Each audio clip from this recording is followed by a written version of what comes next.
असलामुअलैकुम जुगनी vibe channel दे विच तुहाडे वास्ते एक फिर नवीं गल लैके हाज़र होया। लो जनाब, तुहानूं एक असीं नवीं गल सुना रहे हां। एक मिस्त्री सी, ओह सानूं आखन लगा कि यार दो बंदे सानूं चाहीदे ने मजदूर। अहां आख्या यार चलो ठीक है। वो एक मैं टुर गया ते नाल एक होर साडे पिंड दा मुंडा सी, एक ओहनूं मैं आख्या ते ओह भी नाल टुर पिया। अच्छा, वो जनाब ठंड सी बड़ी ते धुंध भी चंगी पई सी। वो जो ना असीं गए ना पिंडू बाहर वा सुबह आउंदा उत्थे असीं अपने हाँ। अच्छा, उन्हें जनाब उत्ते खलोता वे, उन्हें भाजी मारी चादर की बुक्का लैन जो मूँह हो गया पिंड नूं। मैं दिहाड़ी ते हाँ, चले दिहाड़ी ते हाँ, ओहदा मूँह हो गया पिंड नूं ते मेरा हासा ना खलोवे। मैं आख्या मैं वेखण सही करदा की है। वो भाजी अगे अगे ते मैं पिछे पिछे ते हसी जावां। होया की मतलब क्यों हस्या तू? हसिया मैं तां, असीं जांदे सीधे हाँ पे ते तू सीधे चल, तू फिर पिंड नूं मूँह कर गया। अच्छा, धुंध दी वजह तैनूं पता? धुंध दी वजह तू वो जनाब मैं हसिया ते उन्हें आख्या यार तू एवें हसी होना सवेर सवेर दा टाइम। मैं चल ठीक है। अच्छा, वो जनाब साडे पिंड ना नुक्कर दे सामने एक दुकान है मलकां दी। अच्छा, उत्थे ना बैठा है चाचा, तो उन्होंने आंदा चाचा रफी, हाँ जी तू दुकान बेचा कलैन दी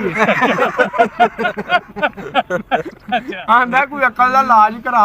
चाचा आंदा कोई अकल दा इलाज करा यार। आंदा है नहीं यार चाचा सवेरे सवेरे झूठ पै बोलना। वो भाजी चार जीओ दे कट्ठे हो गए। उथों भी उन्हें बिजत तो आप भी होया ते नाल उन्हें मैनू भी कराया। आंदा यार चल ये तो चलो दिन फारग हो गया इस टाइम, तू तो सही सैना। वो भाई हसी ना उत्थे बाबा कोई स्टैंड लगा, कोई शुगर लगा उत्थे सीधे भाजी फिर ना हसदे हसदे ना उत्थे टुर के मिस्त्री दे कोल थोड़ा जिहा लेट हो गए। उत्थे गए तो मैं जाके मिस्त्री नूं गल सुनाई। मिस्त्री भाई हसे, वो आखे लो जा दिहाड़ी साडी बड़ी सोहनी लंघनी। मैनू आंदा तू इस तरह कर पैप फड़ पानी दा कंधा नूं पानी ला। अच्छा, मैं ठीक है जी। मैं कंधा नूं पानी लान लग पिया ते ओनू आंदा जा इस तरह कर तू रेत लिया, रेत लिया के ना तू ना फटोफट मसाला बना। ठीक है जी। वो रेत जी है ना थोड़ी जी ढावी जी सी, गली के विचों गली भी थोड़ी जी सी। उन्हें ना बड़े औखे हो गए पिछू रेत लिया, रेत लिया के भाजी उन्हें उत्ते सट्टी ते मिस्त्री मैनू आंदा जा वेख के मसाला बन गया ते लिया काम शुरू करिए। मैं ठीक है। मैं जनाब गया तो सुक्की रेत नूं वड्ड दई आ। सीमेंट कौन? सीमेंट विच उन्हें पाई कोई पता ही कोई नहीं। नाम मेरा भी लंघ चलू आया। मैं हुण इस तरह कर, मैं जरा ना कि जा को आना वा कि भाई लगा मसाला बनाना तो तू इस तरह कर, थोड़ी जी गंदी ही तां लेट होया। तू इस तरह कर, तू ना मसाला फटोफट बना लै। आंदा ठीक है जी। आंदा यार जुगनी ओनू जाके ना दसी। मैं नहीं दसदा। मैं भाई ओनू आख्या मैं यार ना रेत थोड़ी जी गंदी ही तो ना तां वास्ते लेट होया ते मसाला बनदा पिया। अच्छा, आंदा मैं ओनू जाके आख्या, आंदा चलो ठीक है।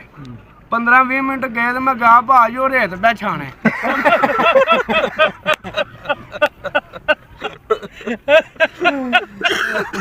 तो वाह ओ भाई मैं जरा उन्हें आख्या मैं भाजी इस तरह करो, ये दिहाड़ी तुसी लाओ, असी ये दिहाड़ी कोई नहीं लांदे।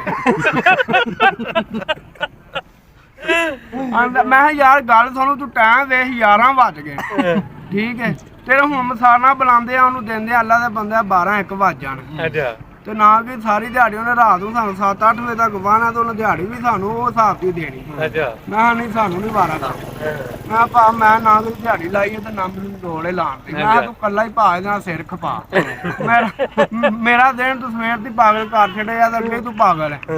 ते ओ भाई उत्थे फिर उत्थे स्टैंड शुगर चंगा लगा तो वो बंदा जदों किते टकरे ना ते उन्हें बंदा पुछे तो बड़ा ढीठ हुंदा है। ते जे मज़ा आया इस गल नूं ते अल्लाह दे बंदे चो लाइक कर दिओ, मेहरबानी शुक्रिया, अस्सलाम वालेकुम।